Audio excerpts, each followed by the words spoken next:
Welcome back to the show, folks. This is the Upper Tier Podcast, the football and pro wrestling podcast we bring you each and every week. A familiar face back on the screen joins us for tonight's Monday matchup. I call you our resident referee, but kind of not being a resident much lately, but back again, as they say. Yeah, how are you, Marky? How's it going, lads? They released me from the joy, so I'm here today.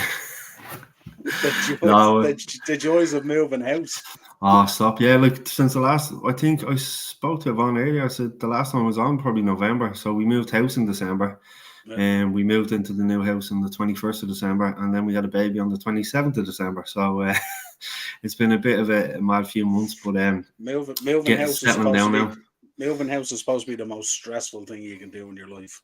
Yeah. I've done it twice, so there you go. Of course, it is. But listen, a lot of help from a lot of people. You know yourself, everyone digs in, but we're only catching our breath now. Really, like we're getting back to some sort of kind of routine and normality, you know. So, but I have been watching from afar. In fairness, I've been watching this Thursday tier talk and the chat and stuff. Exactly. And everything. So that's most important as well.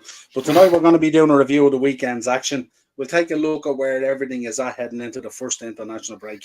We do love international football, of course. 4 games in, man. Holy crap. And then we've a number of issues we have to talk about. Some referee related, some related to your own club.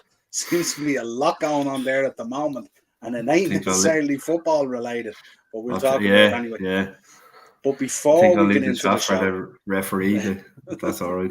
Before we get into the show, we'll have to talk about our sponsors for the Monday mashup for the rest of the season is no less Hogan Elite Trophy Hire. I put a little slide together there this morning for you because you were sending me pictures. So if you want, tell the viewers, subscribers, people in the chat, everything, tell them what Hogan Elite Trophy Hire is if they don't know, how they go about contacting you, what it all is, and give us a little bit of a breakdown of what went on this weekend. Some great pictures. Yeah, so basically, I'm back in business now. I took a break, obviously, with the move and, you know, with Holly and stuff like that. So I'm back with the trophies. We have the Premier League, FA Cup, Champions League, World Cup, all silver-plated, bar the World Cup, actually, silver-plated full-size replica trophies that we hire out for events. So, it's been a mad month and a half, 2 months since I got back into it. It's just been crazy, and got a phone call to go do a Manchester United meet and greet on Saturday just gone out in Sallinoggin. I brought my apprentice Georgia along. It was great. Yap Sam was there, as you can see, myself and Yap there. Wes Brown, Lee Sharp, Lee Martin, David May, Brian McClare, Clayton Blackmore. Frank Statement was there as well. So, but I was class, just to get to chat to these lads, Lee Sharp was chatting away to Georgia for ages. Just we bought Georgia new runners, and Elvie's there on Wednesday, and he was like, "Oh, have you got new runners and all? Can I have a pair?" So she was delighted. She got her jersey signed, and she was delighted with the day. And a good friend of mine, Mick, has a Sam Maguire trophy as well. So I got a lend of that because Stephen Cluxon was actually playing outfield for the Manchester United Legends on Saturday. So apparently he did well. I didn't see the match now. I just went to the meet and greet in the morning time with the trophies, and myself and Georgia headed for the hills then, you know. The referee was told not to call any handballs on Cluxton, was he? Yeah, or there'd be trouble. Yeah. Apparently he's fit as a fiddle. Obviously he plays outfield for Parnells as well, but he apparently done really well.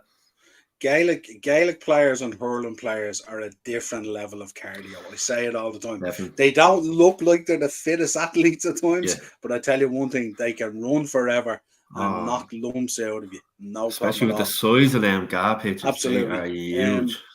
Tell everyone, where do they contact you if they're interested in doing a charity event, or you've been doing weddings or birthdays or anything, the whole gamut of anything that you can think of that would require a trophy to add to your special day or charitable occasion or whatever it is. How do they get in contact with you? So we're on Facebook. It's Hogan Elite Trophy Hire on Facebook, and I've gone to the dark side. I don't like social media at all or anything like that, but I've joined Instagram. So it's Hogan Elite Trophy Hire on Instagram. It killed me going on Instagram because you know what I'm like us with technology and this, that, and the other. You know yourself, I'm brutal, you know. But Instagram, we're there. Instagram's so much more mature. It's too bad. Yeah. Well, I still have my Bebo account, so I was hoping to use that as well. But yeah, Hogan Elite Trophy here on Bebo, yeah. exactly, yeah. But no, it's been flat out like local clubs, Sundays and stuff like that, birthdays, weddings. Like I was it last week or the week before? I got booked for a wedding at the end of July 2024. Like so. Then another lad asked me about going down to Kerry in 2025 for a wedding. So just getting loads of texts and messages on the pages and stuff like that. And my mobile number's on the actual Facebook page there. So if you want to WhatsApp and just inquire about the trophies, you're more than welcome. Absolutely. What we'll do for next week, we'll get a few QR codes for both pages, and what we'll do is we'll put the QR codes up as well, so people can just scan them, bring them straight to your socials and stuff like that. And also, you know more to do that than me, because no, that's not a problem. I'm fully integrated in all this stuff now. It's all good. I've got about 20 screens here. I'm like Jeff Stelling. It's all good. I'd put up a QR code and I'll probably end up going to the local chipper or something. I would bring it to the local chipper, like for a takeaway. You end up getting a 4-in-1 instead of a Premier League trophy or something. Exactly. Yeah. Absolutely. Yeah. I have to say I've experienced it a couple of times, and I have a couple of the older ones you have here beside me and stuff like that. And I have to say it's a great day out, and when the kids see the trophies and they actually see the Premier League trophy and the Champions League trophy and all that, their faces just light up. It's just unbelievable. It's and the adults as well, because you know yourself, like we were, I set up and myself and George and I were sitting there, and the amount of lads and George was going to say, Daddy, they're getting pictures of the trophy, and I was like, yeah, because obviously they're always with me. She thinks is it, but to see the lads, the older lads, their faces light up, and I'm like, that makes it worth it for me. You should have been there with Georgia with the bum bag. €10, lads. €10 all the time. I tell you, too, right? They should have charged the 3 trophies to be outside Old Trafford. There's a few lads that do it now, but they charge, I think it's £2 or £5 a photo or something like that on your own phone. Like, so could be something to think about, you know. Absolutely, yeah, but it's really good. So, like I said, if you have a special occasion, a wedding, a birthday, a christening, whatever it is, even dare say a funeral. If it's a funeral of someone that you know who was a big football fan, these make nice pieces. They add to the celebration or the send-off and stuff like that. Weddings, the whole lot, charity events, whatever it is. Get in touch with Mark, Hogan Elite Trophy Horror. His company, Hogan Elite Trophy Horror, will be sponsoring the Monday Mashup for the rest of the season anyway. So it's going to be belted down your necks, as they say. So there you go. And if you need any more information, you can also contact me or the podcast or whatever, and I'll put you in the right direction. Daz is in the comments. What's the crack, Noel? All good, Daz. Trouble is in the house. Morris is in. Cheap Heat Productions podcast. Our Gooner, he's going to be hitting you hard. Eric Ten Hag in the mud. No messing about. Acers, United players are trying to get Ten Hag sacked. Jeez, lads, we're 4 games into a season. Calm down, will you? We're not messing about here tonight. Beautiful men and beautiful trophies. Yeah, absolutely. We've a good bloodline, us Hogans. Acers, Mo Salah, 200 million bid incoming before Thursday. Saudi Arabia transfer deadline. Don't worry, I'll be all over that if that happens. And Daz, what's the story about Jack Perry Morris? Daz, we'll be covering CM Punk at some stage this week. It was absolutely mental. I have a lot of good views on that. But before we get into that, right, let's Premier League review. Let's talk about what happened at the weekend. Morris says, Jack Perry, he's a bollocks. There you go. No messing about. Morris, of course, check out Morris's channel, of course. Brilliant stuff on there. Pro wrestling, music, entertainment, everything. He has the whole gamut there. They're putting stuff out daily basis now. He has me blasted with shorts and stuff and all. Right, let's get into it. Back to Friday night. Luton Town, their first home game. They got the go-ahead. The safety issues got fixed up or whatever it is. They bought a bit of land off all the houses around the thing, and they were able to spread it out a bit against West Ham. I had this nailed on, Mark, as a West Ham win. I know Luton's not an easy place to go, but West Ham made hard work of this one, didn't they? They did. Luton are going to do that to teams this season. There's no doubt about it, especially at home. Kenilworth Road, it's a very, like, you know me, because I've been watching the Championship for years, kept an eye on them. It's such a tough place to go to. It can be intimidating at times, but West Ham, they're on a good run at the minute. They're taking their form from the end of last season, obviously winning the Conference League into this season as well. They've made a few good signings, the 2 boys from Ajax, and obviously your old mate James Ward-Prowse coming in as well. They look impressive. David Moyes has them playing a fine tune. From Luton's point of view, I fear for them this season because there's always this elation of getting up to the Premier League, but then it comes to being in the Premier League and it hits you, reality hits you square in the face. You know, they're going to find it tough. I can't see them staying up this season, unfortunately. Obviously, they're going to be moving into the new stadium in 2 or 3 years, I think it is. But I fear for them this season. And I can see them. Listen, I can see them maybe causing 1 or 2 upsets at home, like against probably a top 6 team. You know, that's like kind of like what Forest did to Chelsea the weekend. But I do fear for them, like, you know. Well, some would say Chelsea aren't a top 6 team. Well, yeah. I'm just putting that out there now. I wanted to get Ian Kelly on board, so that's why I mentioned that. He won't love me for saying that at the moment. Down in the dizzy heights of 10th or 11th at the moment. But do you know what was great, Cole? Did you see the video of the West Ham fans leaving the ground singing to your man in his bathroom? It's class. It's mad. I often wonder how they back the team buses in through the shop into the ground and all. I know. I passed it. We were going to Luton Airport and you have to pass it like they're narrow streets like that lead around the ground and stuff like that, like really narrow. Like absolutely. And the funny thing about it, it's one of those setups as well that like you could be walking down those streets and you wouldn't even know there's a ground there. Yeah. You know, that kind of way. It's just terrace houses along and stuff like that. Yeah, it's a real old school kind of local community ground, community club type thing, you know. But it's great to see in the Premier League. The only thing I'd say about Luton is they're a strong physical team. But I was looking at them there the other night, and the only thing I can say about it is they lack belief. They're going out onto the pitch beaten. So they lack that bit of belief. If they had a bit of belief about them, they'd probably play a bit better ball and stuff like that. Yeah, and particularly, like you said, the few away games, it was the first home game of the season. Like, if you're a Luton fan, you would have been hoping for maybe a point against West Ham at home just to, you know, kickstart your season. Yeah. But unfortunately, it didn't happen. And they're going off a few bad results now, going into an international break. So you don't know whether that can be a good thing or a bad thing. You know, it's a good thing to regroup and reset and go again and just say, listen, forget about the first 4 games. Let's go at it again. And listen, like I said, I think they will struggle this season. But it's like when Blackpool went up that time all those years ago.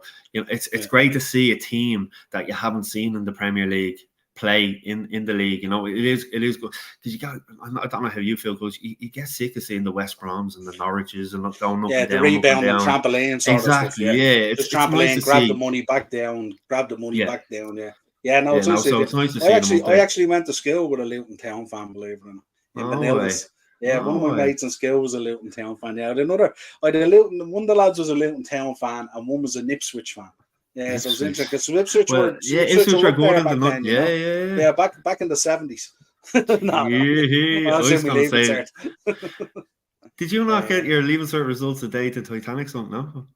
Yeah, I got them. They came out on a slab of stone as well. They weren't on paper or anything like that. Yeah, absolutely. But yeah, I think you're right. I think Luton will struggle. I don't think they've spent an awful lot of money either. I think they've brought in 1 or 2 players, but I don't think they've really. Yeah, absolutely. So. Yeah, but I mean they have had that good Premier League money and stuff like that. I mean, Forest finds a way to sign about 70 players, so we'll see. But yeah, tough one for them. Then we move into lunchtime on Saturday. Sheffield United 2. Actually, on the West Ham one, James Ward-Prowse handball at the death. I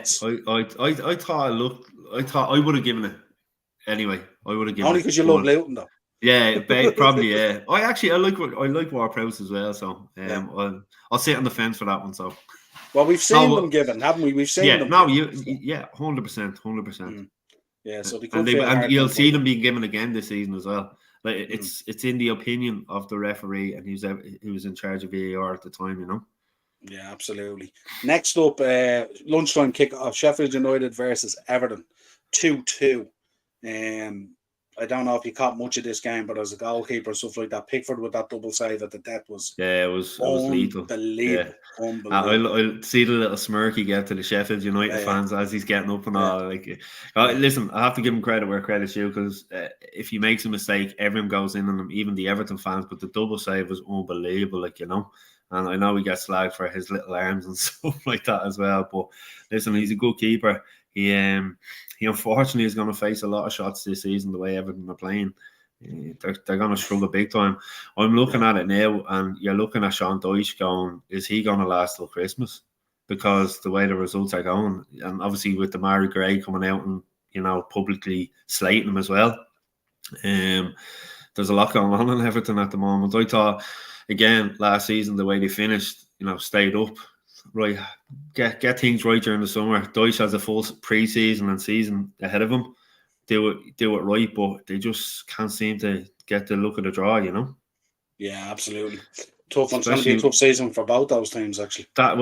Sheffield United again. I think they're gonna be in trouble with Luton. I don't know if you've seen the pick. Did you see the pick for the OG as well? Off the back of him as well. Classic stuff. He couldn't believe himself, But now, a little from an Irish point of view, seeing Johnny Egan there at Sheffield United, you like to see them do well, but I can't see them staying up this season at all. Yeah, absolutely. Next up, Brentford and Bournemouth 2-2. I didn't see much of that one now, in fairness. It's a good away result for Bournemouth, in fairness, the way you look at how Brentford have been playing and stuff like that.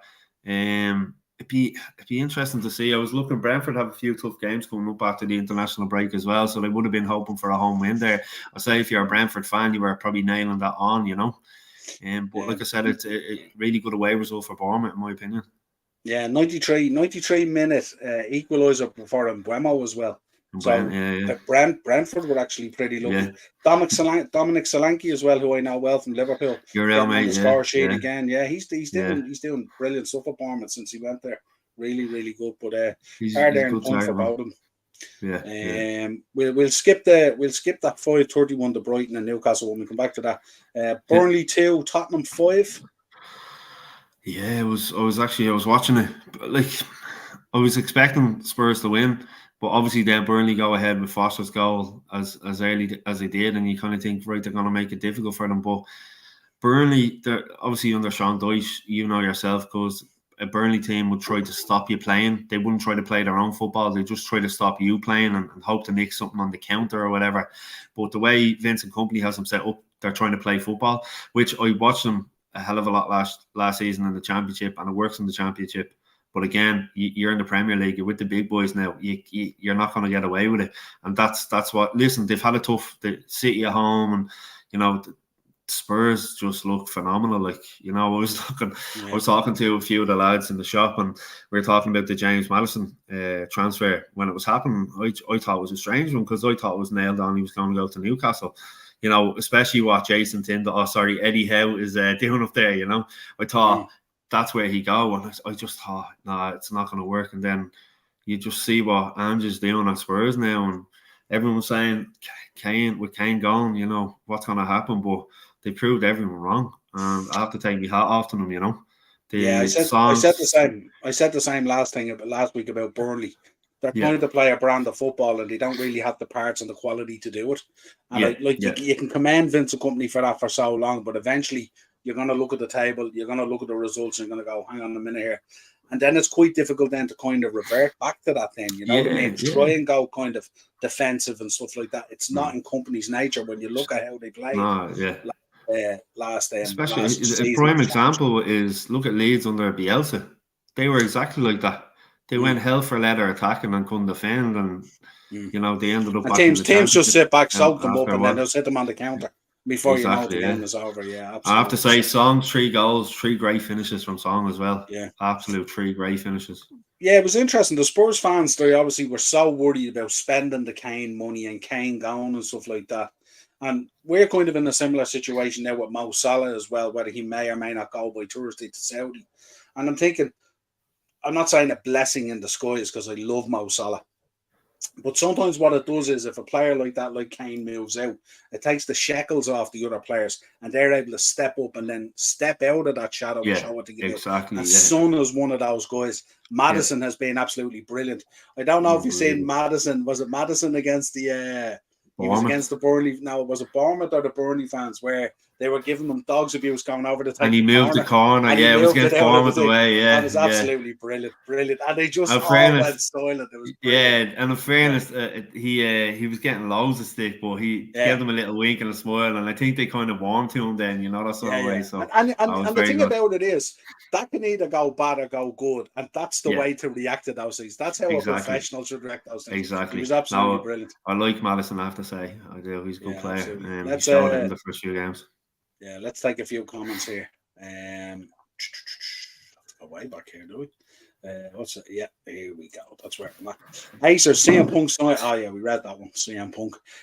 Morris saying, Poch doing a great job. Anthony Elanga, yeah, absolutely. Ian's in. What's the crack, Noel? All good. Acers is in. Luton Town was already relegated after winning the playoff final. Yeah, absolutely. Daz is in. Was there a handball not given? And what did you think of Michael Oliver? Yeah, Oliver. There wasn't a handball given, and we don't think a whole lot of Michael Oliver. Morris is in. My boss supports Ipswich, and I work with a Luton fan. Really, it's mad, isn't it? Like it's mad. You wonder how that comes about, don't you? Like it's class, but then I suppose you love Blackpool as well and stuff like that. So you can have them as your teams. Morris, should you have had a penalty yesterday?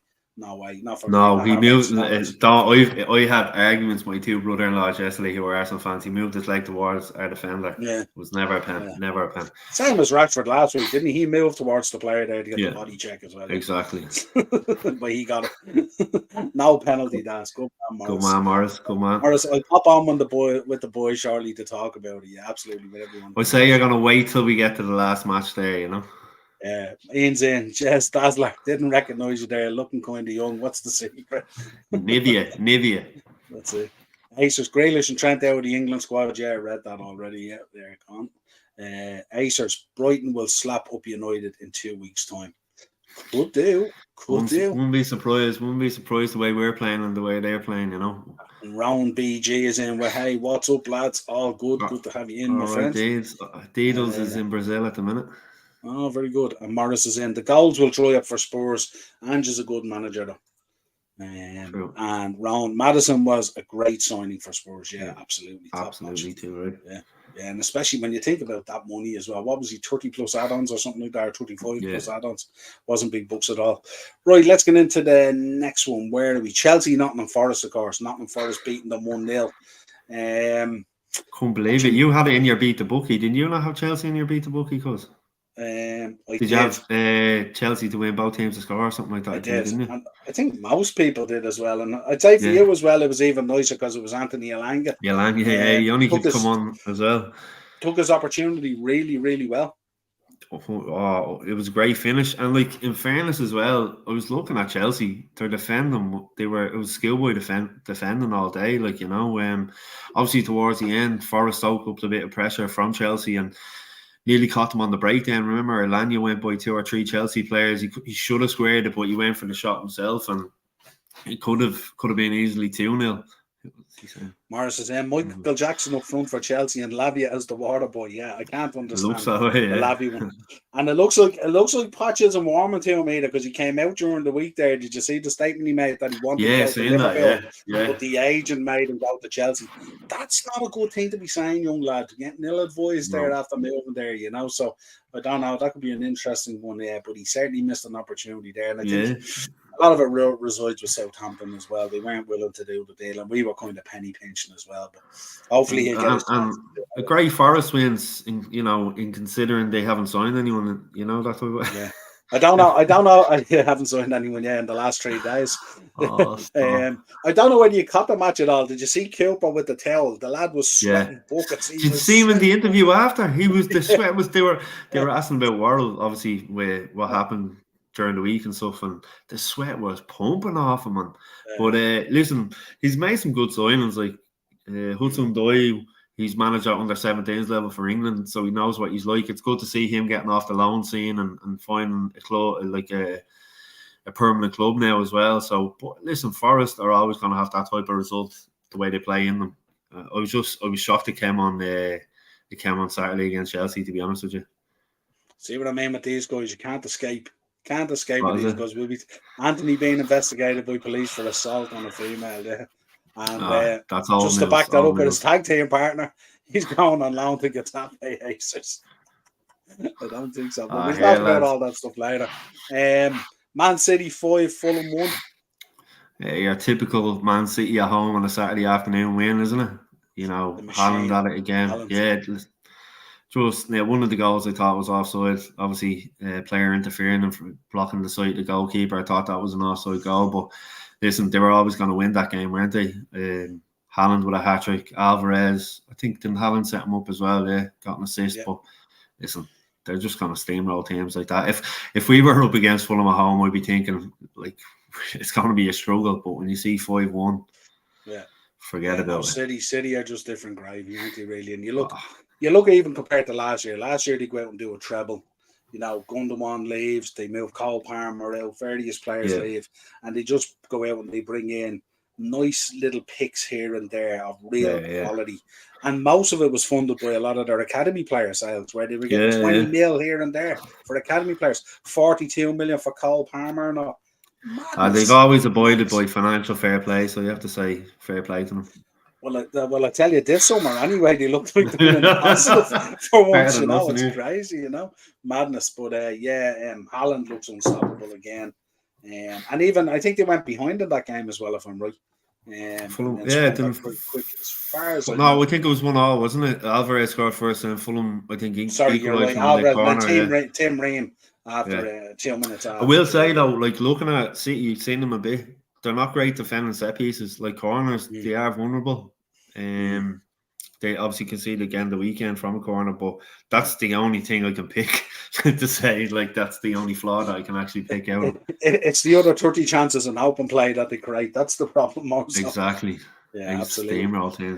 We'll round it out with the evening game, which was an exceptional game. Brighton 3, Newcastle 1. Eddie Howe in a little bit of bother at Newcastle. Not going to plan. It's a strange one because, again, I was talking to the lads in the shop, and this was before the Champions League draw was made. I was talking to them at the start of the season. I said Newcastle could struggle this season mentally and physically playing the Champions League games. You know, you're playing 2 games a week where they brought in a few additions, the likes of Harvey Barnes and a few other lads, but then you see the draw, PSG, Dortmund, AC Milan. Like, listen, the games in St. James's Park are going to be unreal, but it's the away games and the physicality of it. I think this is before the Champions League has even started. They're struggling. They're struggling. You've seen them against Hughes last week against 10-man Liverpool, and listen, hats off to Hughes for getting the result. Nunes came on and changed the game, like, in my opinion. And then Everton Brighton, sorry, it was the Evan Ferguson show really, but he Eddie Howe, he's a lot of thinking to do. Again, like I said, a 3-1 defeat going into an international break gives you a lot to think about, you know? Yeah, absolutely. It's a lot of work to be done there as well. And, you know, that Newcastle expectations, well, spend money on Tonali and stuff like that and all, there'd be kind of an expectation there that, you know, I don't know, it's an interesting one. I would be surprised. Like I said, fair play to Brighton. You know, they took advantage. They played really good football. Obviously, listen, Ferguson's, I think it was his 3rd goal, took a deflection or whatever, but he's some player. I refereed him in 2016-17 season when he was playing with Kevin's. Then he won the DDSL Cup, or the Candy Cup with the DDSL squad 2018. I remember Larry Byrne, God rest his soul, the United scout had mentioned in 2017, had recommended him to United. But obviously they didn't do anything about it at the time, you know. And because Bowes were affiliated with Kevin's, he went to Bowes, and listen, the rest is history, as they say, you know. Yeah, he's very exciting, isn't he? And the way he scores different goals as well. That goal he got, that first goal I think he got the other day, where he just and I don't know what they were thinking. The whole defense spread apart like the parting of the sea, and it just opened right up from him. I'm thinking, this guy's been blasting in goals all last season from that kind of area. What are you doing opening up there? He is the guy, you know. For an 18-year-old, look at the size of him. Look at his body structure. He looks like he could take on anyone. He can score all sorts of goals, left foot, right foot, head. Obviously, a friend of mine, Eddie Stars, he's involved with the DDSL, and Evan Stars, after taking over, has head of the DDSL, you know. And Eddie had been asking him, like, what's the story of being linked with Spurs and all? He says, no, he says he's with Brighton now, he's committed. But listen, obviously that's him as a player. If a club came in and say next summer with a big bid, will Brighton take it? I'd say so. But for now, he's happy with Brighton from what Eddie was saying. Yeah, absolutely. Aces was saying, I don't know if you've seen this the weekend, the headbutting thing with Roy Keane, Mika Richards and all. Yeah, they were coming down apparently. They must have been coming down out of hospitality to go around out onto the pitch to give the end of game analysis and stuff like that. And so, I don't know what people are thinking picking rails with Roy Keane. It's just Mika Richards, the size of him. See him grabbing your man and pushing him up against the door. Like, I wouldn't mess with him. No. I'd be actually whatever chance you have against Roy Keane, you might have to act and move. But if Micah Richards grabs hold, you forget about it. It's madness. Yeah, there is footage, Marge. I think there was a video today put up on TalkSport. I think it was on the. I seen it on the Facebook page anyway. But like you getting thrown out of the pod a few years ago, cool, yeah. That's it. Yeah, absolutely. Yeah, under Ireland. A lot of lads looking for a headless Eddie Howe here at the moment. What's going on, lads? Be heading for the door. I love it, Morris. It's not quite there yet. Let's get into then the Sunday. Crystal Palace 3, Wolverhampton 2. Big win for Palace. Wolves in trouble. But like in fairness, you look at Roy Hodgson. I know. Listen, they were beaten against Arsenal a few weeks ago. I thought they were very unlucky not to get a draw from that game. Particularly, obviously, Arsenal with 10 men. They threw everything at Arsenal. They done everything bar score. Another good result for them. You look at they have a good run now after the international break. If they could, they don't have any of the kind of so-called bigger teams as well. So if they can keep tipping away, listen, they're always going to be a hard team to beat. Anytime teams beat them, it only seems to be by a goal. But it was a great win for them. Obviously, 3-2 was flattering. I know Wolves scored in the 93rd or 94th minute, wasn't it, the second goal? 96. 96. Yeah, so it was kind of done and dusted at that stage. It kind of flattered Wolves a bit because I think Gary O'Neill could be in trouble if I'm being honest with you. I looked at their fixtures after the international break. I think they have Hughes, Villa, City, we're up next. Newcastle. We're up next.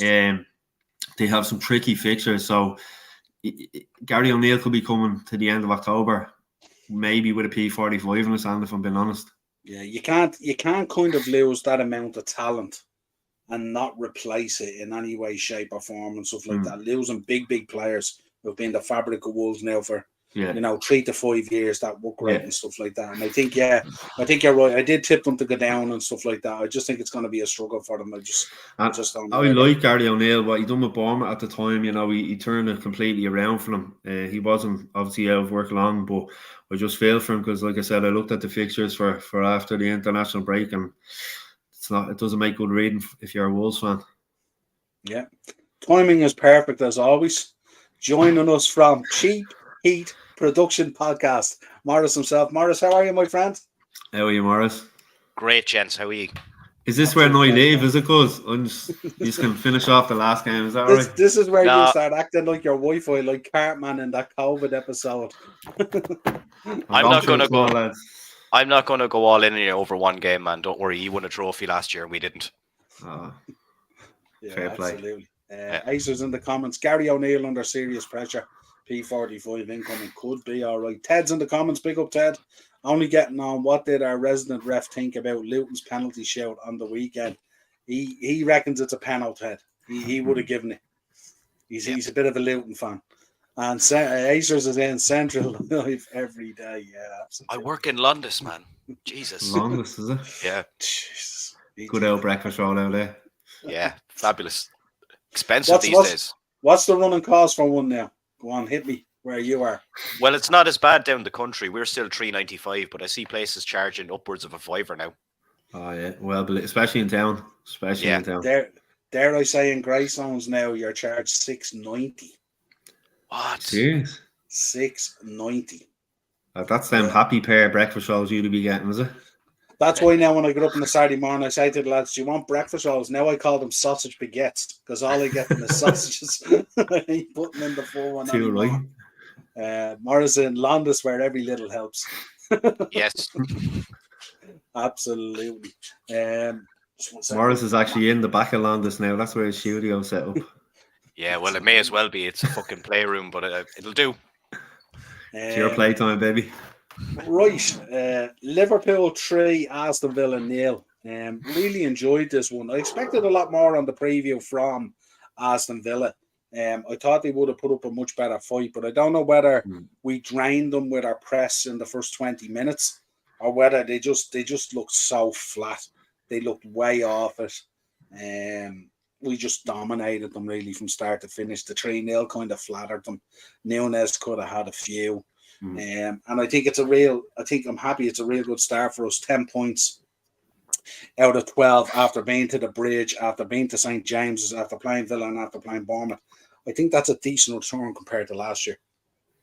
Absolutely. I'm like you because I was expecting Villa to give you a tighter game. I was kind of maybe expecting the draw, but to see the way you started, what a finish the first goal was as well. Can I just say? Yeah. But yeah, it could have been 4 or 5-0. It must be so difficult playing against that press. I looked at it the other day, and when the front guys aren't pressing, the guys are making runs from midfield with that energy, and they're pressing ahead of the forwards and stuff like that. I've seen Sabozaloi pressing, I've seen McAllister pressing, even Curtis Jones at time pressing and stuff like that. And I think when you have 6 guys like that pressing, we were just suffocating them in. And you could see it even in Matty Cash. I'm a big fan of Matty Cash and stuff like that. But himself and Douglas Luiz and what's the other guy? John McGinn. Diaby was never in the game. He's looked brilliant since he came into Villa. Ollie Watkins really never got a look in the game. They lost one of the players, and then Bailey, I think, came on, didn't he? And then he got subbed off as well. So it was a tough day at the office for Emery. Now, normally our ground is not a happy hunting ground for them anyway. But I just think if you endure 20 minutes of that non-stop suffocation press that we used to do, it just drains them of their energy and stuff like that, But really, really happy with the result. I would have taken anything really, and 10 points going into the international break. Very, very happy with our return so far. That's an old Emery problem, isn't it? Though, away against the big teams. That's why I said in the message the other day. That's why if Villa are going for the top 4 this year, they're going to have to pick up some points against the big teams away from home, as well as at home.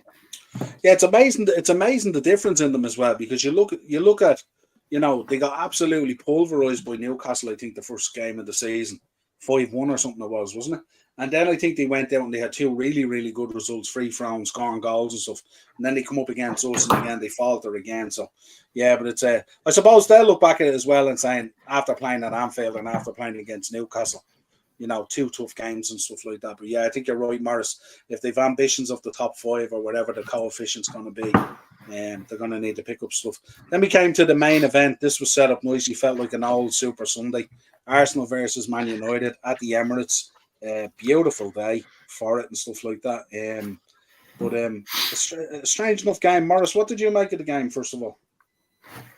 I thought that Arsenal deserved to win it overall. I thought it was strange seeing Man United play so many passes in their own half and even into the midfield, but they weren't really getting into the final third. And then you could tell, obviously, the game plan was to hit them on the break, work lovely in the first half, nearly worked to perfection at the end, but then just got caught after that. And, I'd be worried about Man United, and especially with all the stuff that's come out afterwards as well, with Ten Hag and Sancho. And whatever Ten Hag said about Sancho, he hasn't been great for Man United anyway, in general. But I know you can't really throw players under the bus like that. But in terms of yesterday, I think Arsenal were the better team. Ten Hag said afterwards that United were the better team. I disagree with that. But there was luck on their side as well yesterday. Yeah, Marky, thoughts? Well, firstly, these big games, I hate them early on in the season, 4 games in. I'd rather United Arsenal 12, 13 games into a season when, we've gone on both teams have gone on some sort of run, because that first half was like watching a championship game. The football wasn't great at all, like you were saying, Morris. I was hoping when Garnacho's goal went in, I had United to win 2-1. So I was hoping that would go in. Listen, it was a tight decision.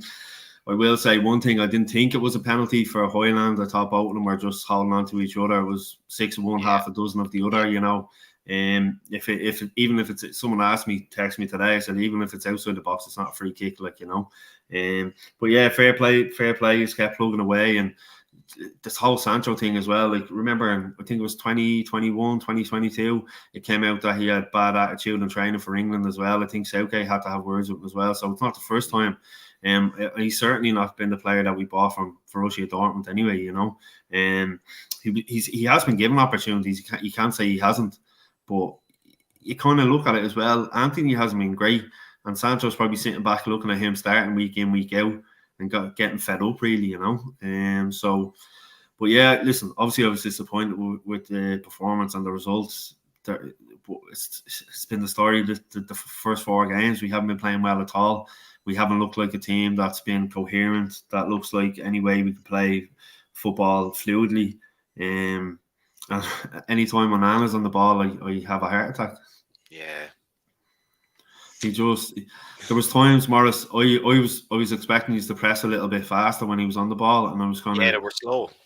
if I had been Arteta, I would have been telling him to put press up higher, you know. But he's going to cost us points. There's no doubt about it, the way he plays. But lucky enough, it wasn't yesterday.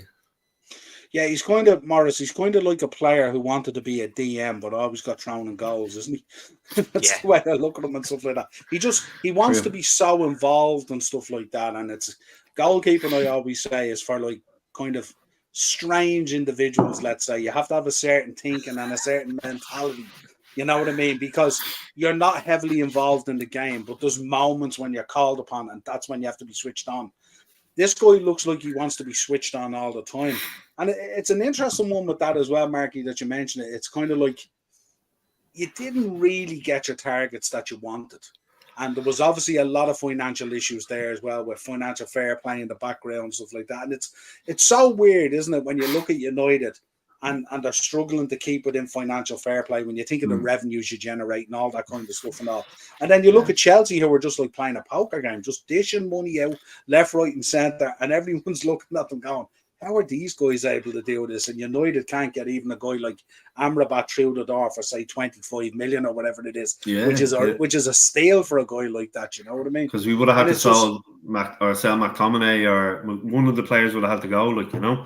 But listen, that's a whole different episode about the owners and the FFP and stuff like that. But you know, it's been a struggle. Listen, I think Ten Hag, with the players he's gotten in, like, to get the players he's gotten with the restrictions that we've had, I think he's done a good job in that sense. You know, it hasn't been your typical Manchester United summer window where, you know, we've seen in the past spending millions and millions on players that are household names, that are big names. Now you're looking at it and going, right, Højlund's a good player, potential. I know he only played a few times last season because of injury and stuff like that. To be honest, when he came on for his cameo yesterday, I think he done better than Martial had done in the previous 60 odd minutes or whatever. Yeah, exactly. Yeah, you said it. You took the words. I mean, but listen, there is potential there. I just feel we haven't. Like, you look at Bruno Fernandes, Casemiro didn't play well yesterday either, and he's been, anytime we're playing badly, he's the one player you look at going, yeah, he puts a shift in, but he didn't even do that yesterday himself, you know.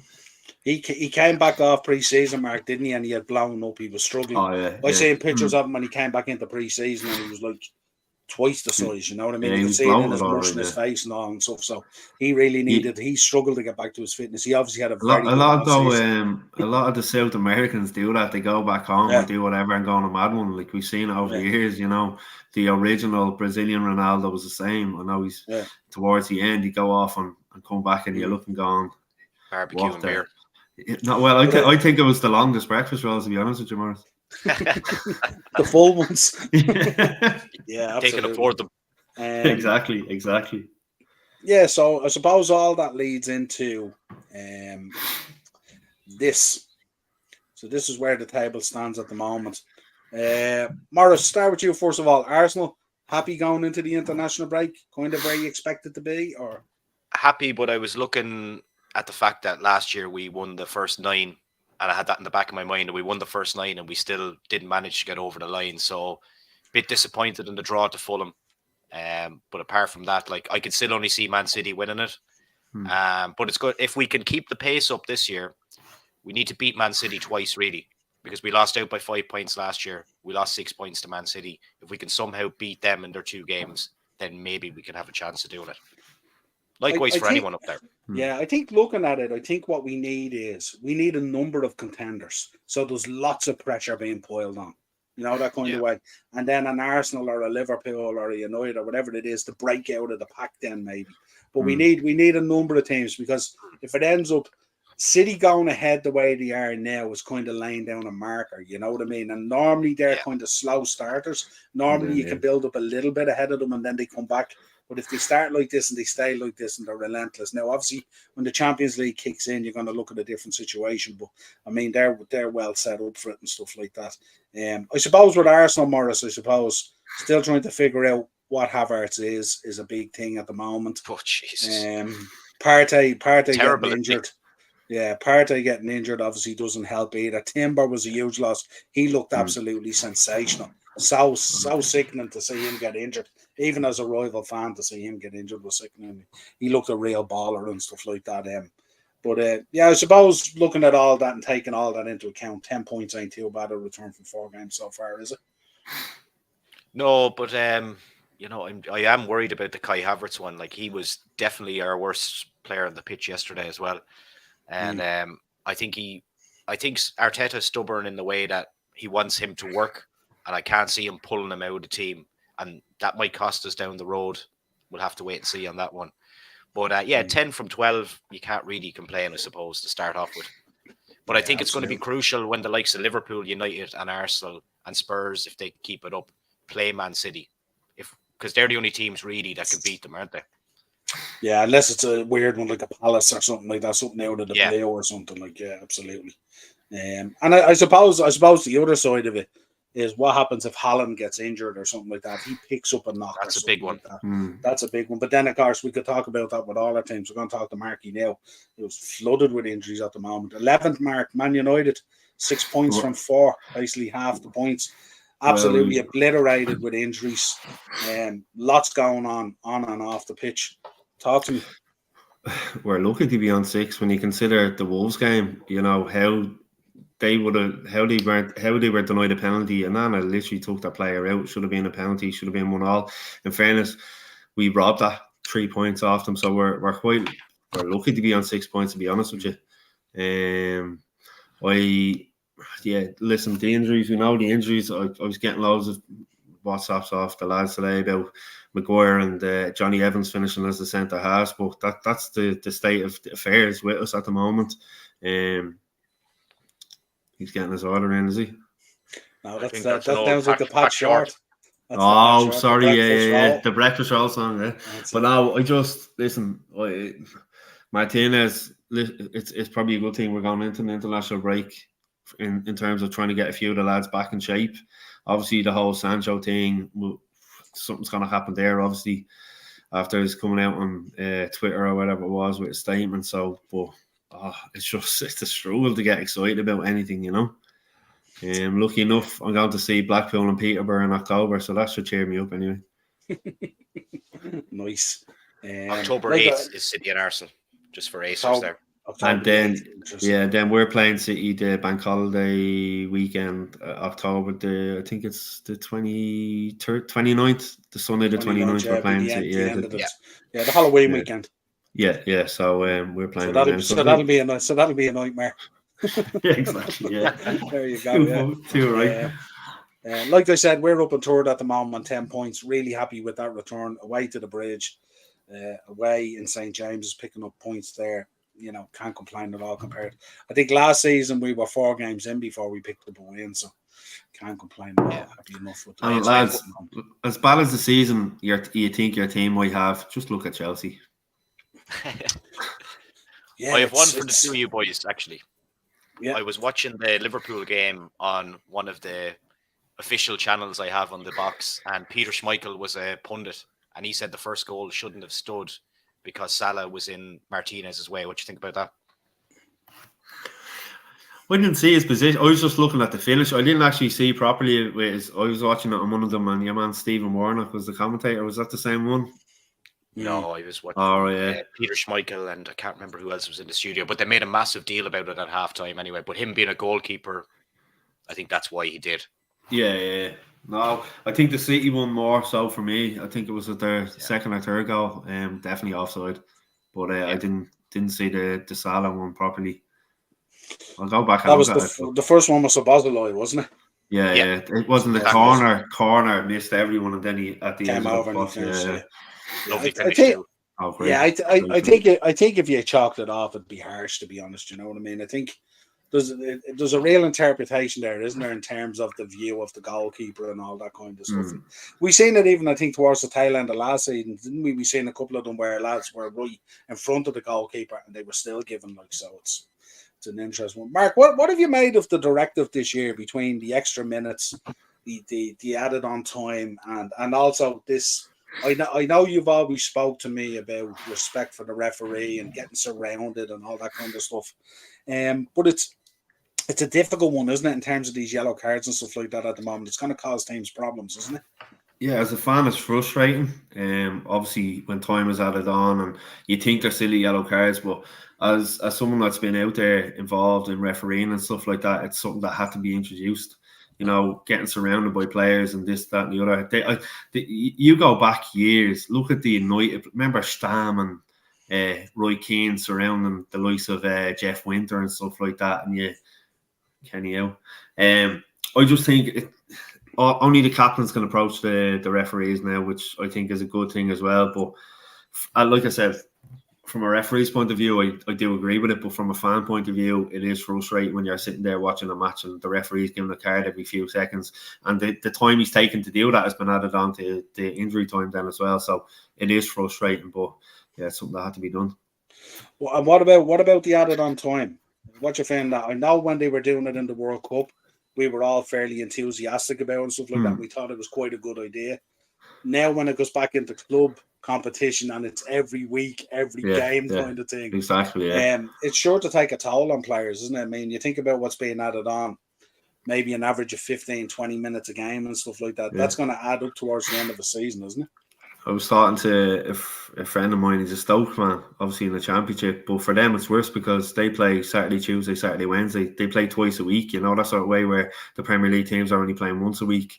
I understand where you're coming from, but like I said, when it kind of if you are losing, I suppose it gives you an opportunity to say, right, we've 8 minutes added on here to get a goal back. It kind of gives you that boost, but if you're in the opposite direction and you're getting beaten, you want only 2 or 3 minutes of a minimum time added on. But listen, like you said, it worked in the World Cup. There's a few, but listen, it doesn't necessarily transition, as we've seen before with stuff that's worked internationally brought into the league. It doesn't always work like. Yeah, I think it's Morris. I mean, Morris, we spoke about it last season, Morris. Remember the Newcastle game, which was absolutely horrendous against you guys. I think it's good insofar as it makes teams not work towards that kind of time wasting and all that kind of stuff. But it's a lot of minutes when you add it up over a season and you think about 38 games plus your cup games plus your European games and all that. Like, I mean, you could be talking. Were they saying the other day somewhere in the region of, is it 8 to 12 extra games in terms of in the players' legs and stuff like that? It's a lot, you know. I just think it's a lot. And sometimes I look at it and it's weird. You could get 10 minutes added on in the first half and then only 5 minutes added on in the second half. And there's kind of that imbalance. And there doesn't be anything that sometimes strikes you to go, oh, well, a player was down for 4 or 5 minutes getting treated or anything like that. It just seems to be a discretional type of thing, you know. Yeah. But the only other option then is to stop the clock, and then games would be going on for fucking hours. You know? Yeah, absolutely. You'd have it like basketball or American football. Yeah. An hour game is 4 hours. Yeah, it'd be crazy. Right, Mark, Sancho, Ten Hag. Let's talk about that. He came out yesterday. I'm not too sure. I'm not siding one way or the other way. I know that with Sancho, there's been problems at Dortmund, as you said, at England, and now at United. We know the problems he had last season. He had to go off for 3 months and take a hiatus. I think they put it down to kind of mental health issues and stuff like that, and also fitness, mental fitness and physical fitness and stuff like that. So it's not like Ten Hag hasn't wanted the player or given the player the opportunity that he needs. But it was what was telling for me yesterday was Ten Hag came out, first of all, said what he had to say. I think the problem with Ten Hag, especially with the British media and stuff like that, is he's too giving of a lot of information. I don't think he needs to give as much information as he gives. I think he could have turned around yesterday and said, look, you know, he wasn't involved because we were looking at something tactical or something like that. I don't think he really needed to throw the player that way and say he wasn't up to the mark and training kind of thing, so we left him out. You know, it's quite a public slur, if you like, you know. And then what was telling was Sancho's response was nearly immediate. So he came out within a half an hour of that press conference that he was being scapegoated, that he didn't have a bad training week, blah blah blah blah blah. What are you thinking on this? Is the truth somewhere in between? Is Sancho's quick reaction telling you that maybe that's not the case? He is being scapegoated, you know, and where does it lie now? What's going to happen now? Obviously, I'm thinking if that's Fergie he never kicks a ball for United again. He's binned off into the reserves or whatever. How do you think this is going to be handled? Obviously, at a time where you don't have the biggest squad in the world, you're not spoiled for players up front, so you need them. You know what I mean? You really need them. You can't afford to leave them out. No, obviously there's 3 parts to this. There's Ten Hag's part, there's Sancho's, and then there's the actual truth. And unfortunately, we're never going to find out what's what. From Sancho's point of view, that's the kind of, I don't know whether it's a pro or a con of social media, a player being able to come out like that and comment on it, where years ago you'd have to, wait for an interview. You'd only hear the side of the manager, whether you be reading in the newspaper, on teletext or whatever it is. But nowadays, you can hear. I do feel for Sancho a little bit, because if you go way back to a few years ago when England lost the Euros on penalties, everyone was talking about Saka and Rashford, who missed the penalties. But Sancho also missed the penalty and got dogged abuse as well. Didn't get the kind of the sympathy that the likes of Saka and Rashford were getting. So obviously that plays on your mind. He's getting called this, that, and the other on Twitter and social media platforms as well. So I do get it. I do feel for him as well. When he did come in, Solskjaer wasn't playing him in the right position either. It took him a while to get into it. I seen him. He was even playing in the number 10 position in a few of the games in pre-season this season, and I think he done a decent job, even that disaster of a game in the Aviva. But from Ten Hag's point of view, listen, he wants to stamp his authority. It's either his way or the highway. He's trying to introduce this thing of, it's my club, I'll do what I want. We haven't had that since Sir Alex, obviously. In a way, I do commend it, but there are times where you just try to keep things in house and try to keep things behind, because you don't want stories about, especially after a bad performance and a bad result, you don't want even more stories on the back page about your club. Try to kind of brush it under the carpet, have a chat with them over the international break and try to smooth things out. But unfortunately, I think it's gone a bit too far for that. I can see it's going to go Ten Hag's way. I can't see Sancho coming out of this too well, to be honest. Yeah, it depends on how it goes through the locker room. Morris, how would you see this panning out? Same as what Mark says?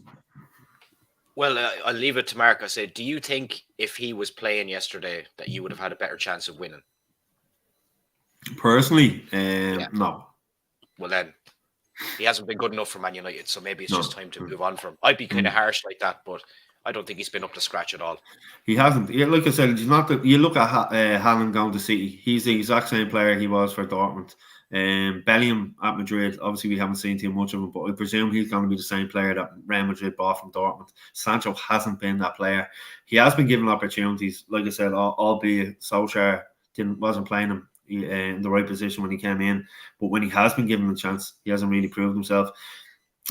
So yeah, I think Garnacho, seeing the likes of Garnacho coming through and a few other young lads as well, is kind of giving me hope going, right, if you lose Sancho, is it going to be such a big loss? No, for me, it's not. Yeah, absolutely. Rounds in the comments here. In fairness, they get paid well enough to play an extra few minutes. That reminds me of my brother on the Thursday shows. That's exactly what Darren would say to me. And I keep on saying this. It doesn't matter how much you paid is irrelevant to the physicality and the toll that it takes in your body. Your body and your toll and your muscles doesn't know how much is in your bank account. So I don't know, but yeah. But that time that's been added on though is for breaks in play, so they're not really overexerting themselves anyway. So. And Rowan doesn't do any work even when he is paid, so don't be minding him. I know that for a fact. Brendan Doonan's in. How are you, Brendan? It's you. Joe Dolan. That's a Joe Dolan. It's you. Not going to be in Ten Hag's lineup this season. Yeah, I don't know. Definitely not, Brent. It's a strange situation. And the problem is with a lot of those key players you want to get rid of, it's very hard to find a home for them. He's on 350 grand a week. Who's going to pay that? Who's going to supplement that? And then why would he leave? You know what I mean? You hear people going on and going, Maguire could have went to West Ham. Why would you leave United and go to West Ham? And especially if Southgate's just going to keep on picking you anyway. Putting him in the squad, yeah, exactly. Yeah, Ted is in. Sancho has been poor when he played. Be happy to see him gone and replaced.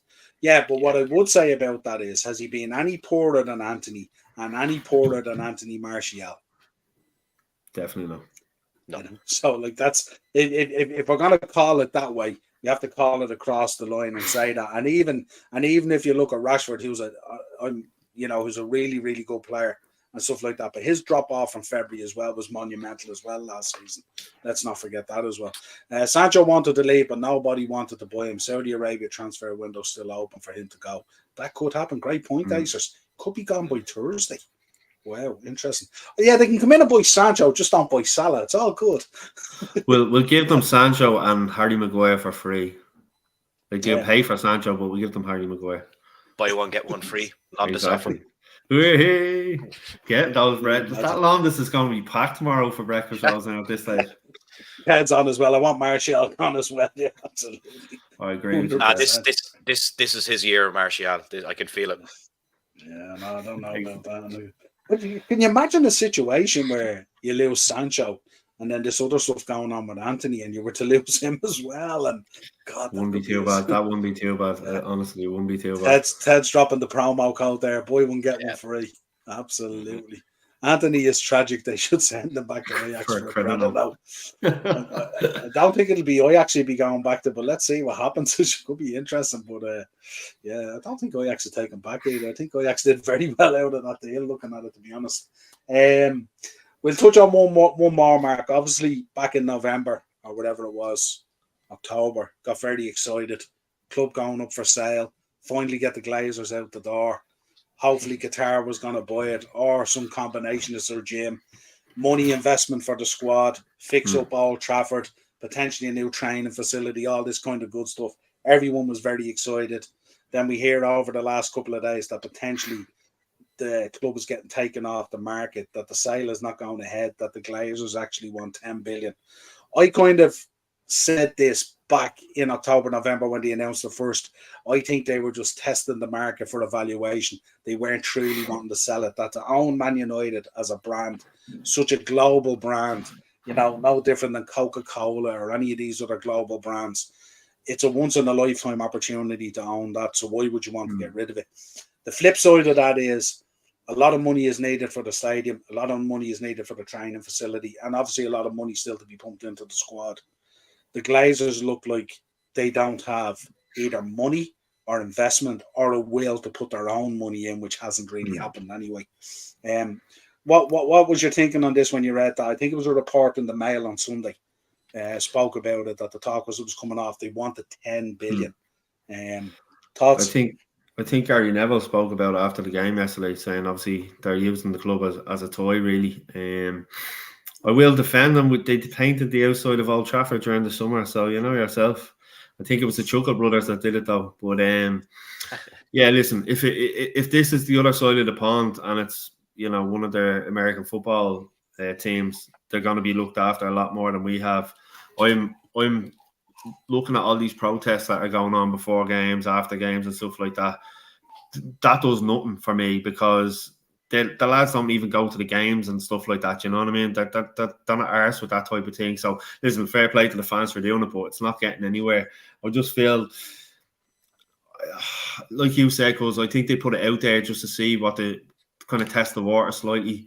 There's been a few, obviously, Sir Jim, and which I looking at it now, I wouldn't want. I'd take oil money like in a heartbeat now, But I just. If you think we're having problems on the pitch, look what's happening off the pitch. It's an absolute joke, and the sooner it gets fixed, the better. But I'm actually just sick of hearing their name at this stage. Just get rid of them, get it sold and feck off. It's mad, Morris, isn't it, when you think about it? Because Ten Hag could not have foreseen this melting pot that he's gone into. I'm sure he was sold a very different vision of things. And he seemed even very upbeat when they were talking about sale and stuff like that. He was obviously going to have money. He was going to be able to get the Kim Min-jaes of this world and the Ushermans or the Harry Kanes or whatever he wanted and stuff like that. And then you see him and they're negotiating for a loan deal for Reguilon at left back. And you're there going, Jesus Christ, this is really, really bad. Yeah, it reminded me of kind of some of our old transfer windows, signing William Gallas and that guy Kim Kallstrom we signed on loan with a broken back and things like that. I was thinking Paul Konchesky, I was Paul Oh, Konchesky remember? thoughts for me. Do you remember that Roy Hodgson? That was Roy John brought him in. Dundee, Paul Konchesky. Like that's what I was thinking. You know what I mean? Like this was, you know, But for Man United to be acting like that in the transfer this was window, though, begging it's sad stuff. times. Yeah. William Prunier, remember him? We bought him. Yeah. Anthony needs to be doing more of the fidget spinner stuff. I'd say Anthony would have preferred if he had had a fidget spinner the night he was out with that girl, but the less said about that, the better. We'll see what happens. Glazers are doing the same thing as FSG Cowboys. I don't think they are. I think FSG came out fairly clear and said that they're not for sale. I'll tell you one thing though, I wouldn't be too upset if the Qatari boys headed down the motorway to Liverpool and decided to do something there. I ain't going to get too upset at all. They could be in legal trouble if they don't sell it as well, though, for stock market inflation. Yeah, there's a lot of talk of that going around, stuff like that and all. But sure, look, you know, I keep on saying that billionaires have such power in this world and stuff like that, and that stuff just gets buried and put away and stuff like that and all. Loopholes. Yeah, loopholes and stuff like that. But I know the stock exchange did come out and make a statement because the pricing, share pricing was going crazy all over the place as these pieces of information were being leaked out and stuff. But yeah, crazy. But I'd be mad to think if it didn't happen. Mark, Chelsea. I suppose moving on to it, when we talk about Chelsea and stuff like that, they've had lots of money. They've been blown money. They have to get out of jail. Saudi card in the background where they flooded a lot of players out there for top wage. We know that there's a huge part of the investment through Clear Lake and Todd Bowley came from Saudi investment and stuff like that. So they kind of have that ability now where they can go into the market, spend 50, 60, 70 million on a player, span it over 10 years. If it doesn't work out, take that player, sell him off, get top money for him and go again. So there's very little risk to reward for them now in the transfer market, like a lot of the other teams. What you thinking on Chelsea so far and where they're at now and under Poch? What would you be expecting them to do? Well, I was going to say, it's one thing being able to do that. It's another thing getting the players in and them not being able to play together, you know. And they're finding it very difficult. We would have thought that was a banker against Nottingham Forest the weekend. I think, but we were talking about yesterday, I think, me and a few lads, it looked like they were playing a back four with like Chilwell playing left wing at one stage, you know. I don't think they know their best starting 11 yet. Obviously, listen, Poch is only not too long in the door. Sorry, close one of the thing. I think Holly's trying upstairs. So, yeah, it's obviously, listen, Ian will tell you that Thiago Silva still playing centre half. Obviously, he was nuts on Saturday as well. They are struggling big time. I just, you thought last season was kind of a fluke that the form would change, and it doesn't seem to be happening, you know? Yeah, the one thing I sort of thought about it when I looked at Chelsea was they're going to need time.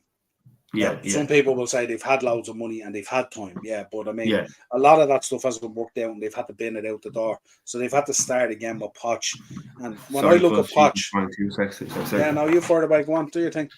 And when I look at it, I think about Poch and I think about it very similar to Eddie Howe, that there's a project there and it's going to take a bit of time and it's, you know, not as slow. And obviously they've spent like £1 billion or $1 billion or whatever it is. It's a huge amount of money. So yeah, it's an interesting one with Chelsea, and we're gonna have to see how it pans out. But certainly, I suppose losing Reece James, the injury and stuff like that, and some of the injuries that they've picked up has made it even more difficult. And then you look at some of the boys. Obviously, Cachedo's gone in there off Brighton, hasn't really hit the ground running yet. We know he's a very, very good player. Hopefully, he won't turn out like what Cucurella turned out, nothing like the player he was at Brighton for a number of reasons. So hopefully Cachedo works out. Then going in and buying the boy Lavia as well, and you see him just sitting in the stand, and you know the reports coming out that he's talking about how he wanted to go to Liverpool, but the agent made him go to Chelsea, and you know all this kind of thing and stuff like that. The soundings coming out don't sound great.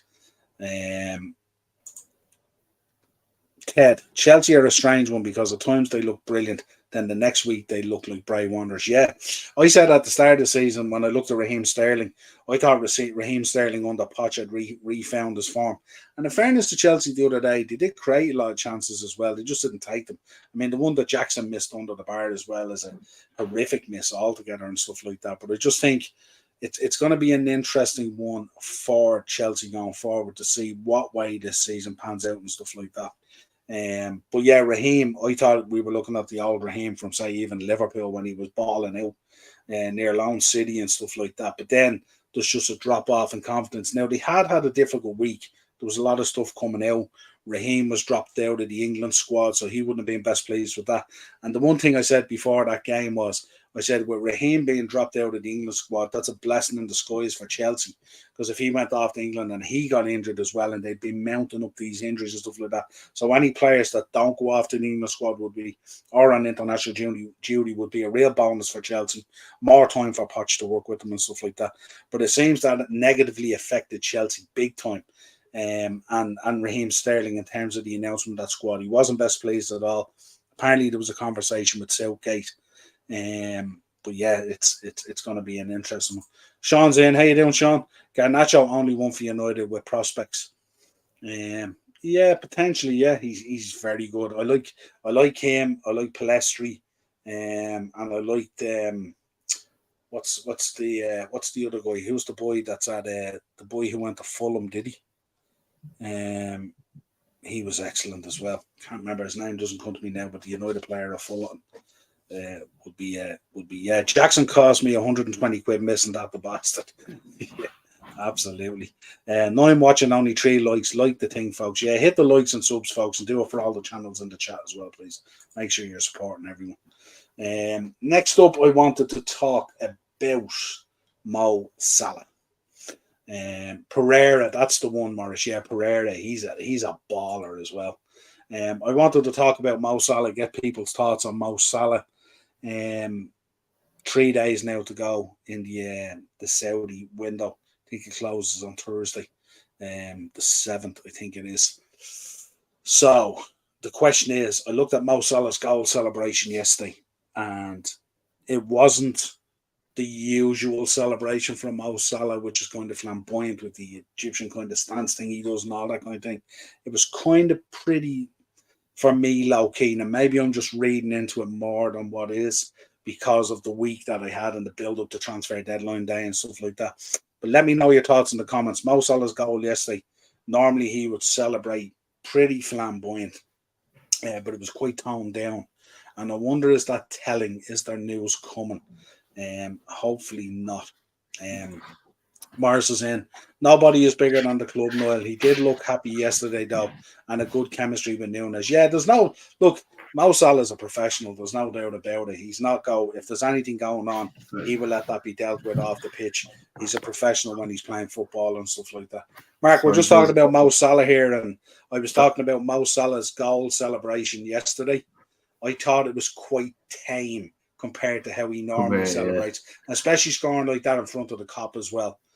There's normally a little bit more for him, and even his acknowledgement of the cop was kind of low key compared to what it normally is, because they treat him like a god, of course, as we all do. I think we've seen it over the years, though. If someone's linked with a club long enough, it usually tends to get over the line and happen. You know, that sort of way. Yeah. Sorry, we're going to have to leg it here. Sorry, she's crying again. Sorry. Yeah, man. No, you far away. There. I'll finish out. Not a bother. Cheers, guys. See you, lads. Take care in the chat. No bother at all. So, yeah, I just wanted to get people's thoughts on Mo Salah and how do they feel about it? Do they think he's going to go? Apparently, there's a bid being prepared for, I presume, Wednesday or Thursday. It'd have to be early enough. It's going to be somewhere in the region of 200 million. This is really going to test the club. How do we think Klopp is going to react to that? We know Klopp is he's being adamant that Mo Salah is going to stay. A lot of the players are talking about Mo Salah is going to stay, but how will the club approach this? 200 million for Mo Salah could leave us in a bit of a bind coming up to the January, until we get to the January window, to be able to spend some of that money. If 200 million comes in for Mo Salah, what's happening then? Does the club give Klopp that money? Or does it go into this imaginary basket that was the Tchouaméni money and the Jude Bellingham money and all this kind of thing? Who knows? But we'll wait and see. But that would be a concerning one, the Mo Salah one. You know, still 3 days to go in the window. Lots of talk about a big bid coming in. If we refuse the 200 million and we kick it down the can for a season till next summer, would that kind of offer still be on the table? Mo would be then 32 or whatever it is. It's a year on. Would we get as much? And then he'll be entering in then to, I think, his final year of that new contract. What happens then? You know, so let us know your thoughts on it. I hope he stays. But there's kind of, you know, you look at Kane leaving Spurs, you know, people stepping out of the shadows, being able to step up. We do have front players there. I'm not saying they can deliver what Mo delivers in terms of goals and assists and stuff like that. You know, you look at Zaha steps out from Crystal Palace, steps up, Edward stands up and stuff like that. So, like, you know, there's pros and cons against it. Obviously, we don't want to lose Mo Salah. And I think the Premier League wouldn't want to lose Mo Salah. I think he's a big loss even to the league if he heads out to Saudi Arabia. You know, I think they've lost enough talent out of the Premier League to Saudi Arabia already. And I'm sure the Premier League officials and the association, I'm sure they're concerned about the moves that Saudi Arabia is making, the Saudi Arabia Pro League and stuff like that. So it'll be interesting to see how it all pans out. Welcome to my world, Mark. Yeah, absolutely, kids. I was there, lads. Wrote the book. Keith in, how you doing, my friend? I haven't heard from you in a while. Hope you're doing good. What's the crack, Niall? I think we will keep him until next summer. Yeah, I hope so as well. Daz thinks he's going to stay. And Keith, I think we would get over 100 million even if we lost him next summer. Yeah, which is literally half. Literally half. And I suppose you have to take into account as well. If it's his wishes to go, we have to respect Mo Salah's wishes as well. So what way does that pan out through the club and stuff like that? And if that's the case, could there be a deal done there that maybe he goes next summer or something like that and there's a deal in place, but we keep him for the year?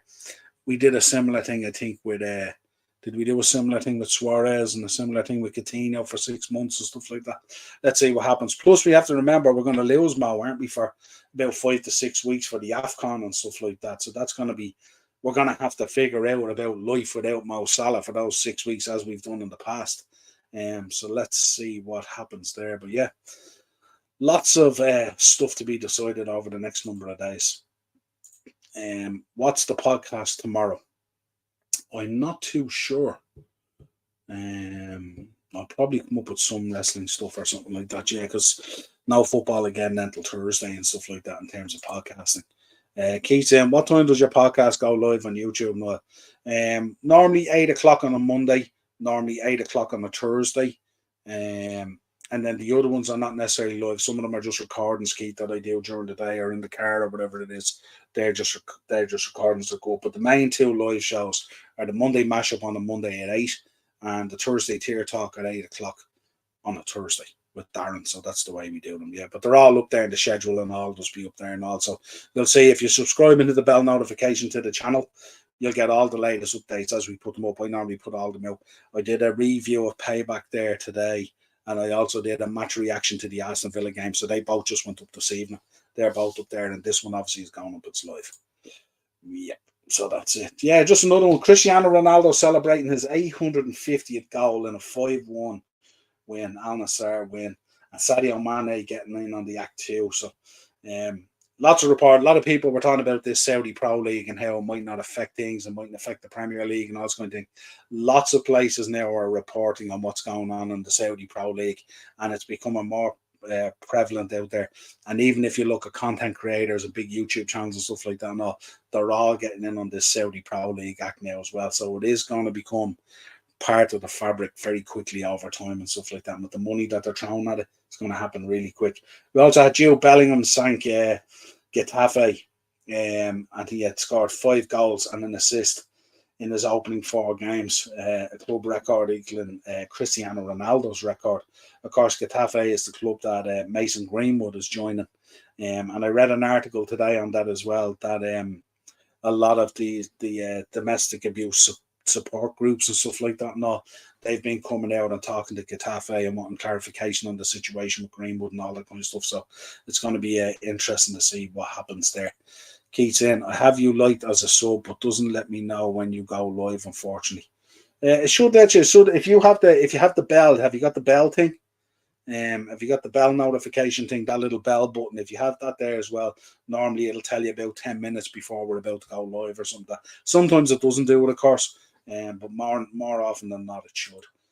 Yeah, they're the main live ones. The Monday 8 o'clock and the Thursday 8 o'clock, and then throughout the week there's Liverpool stuff, there's wrestling stuff, previews, reactions, all that kind of stuff. And that happens, of course. We'll be talking about CM Punk this week, no doubt. We'll have a look at the fallout from All Out as well and stuff like that. What else is that? We covered everything. Yeah, cover the pressure on Getafe over Greenwood. Yeah, that's it, folks. That's it. Another one in the bag. An hour and 20.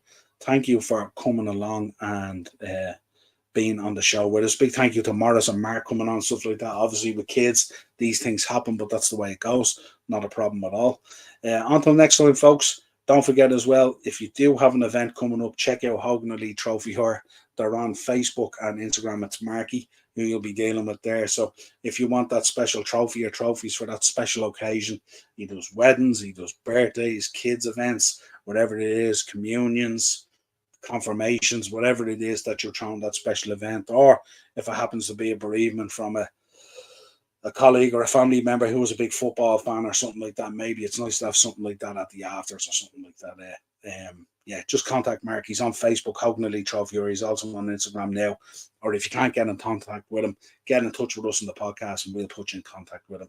Ian gets the last comment. Great show. Appreciate it, Ian, as always. Don't forget, Hogan Elite Trophy Hire will be sponsoring the Monday mashup for the rest of the season. So you'll be seeing plenty of this. Mark gets involved in a lot of these Legends Nights and Legends games. You see there, Yap Stam, Wes Brown is over all the time. David May, Lee Sharp. There was a bunch of them there the other day. He was sending me loads of pictures and stuff like that. And they normally get a lot of Celtic guys over a lot of these events done. So Marky's involved with them a lot. So yeah, give him all your support if you do have a special event. Until next time, folks, absolute pleasure. Sub to the channel, hit the bell notification, like on the video. Really, really important, everyone. If you can like on the video, so important to get that algorithm going. Make sure before you leave, hit a like on the video. And of course, share out the content if you want. Anyone who wants to come on, if you ever want to come on, you ever want to chat, just hit me up. Anything you want to come on about or discuss or anything like that, we're always here. Football, pro wrestling, 7 days a week. I will talk to you again real soon. Have a safe week.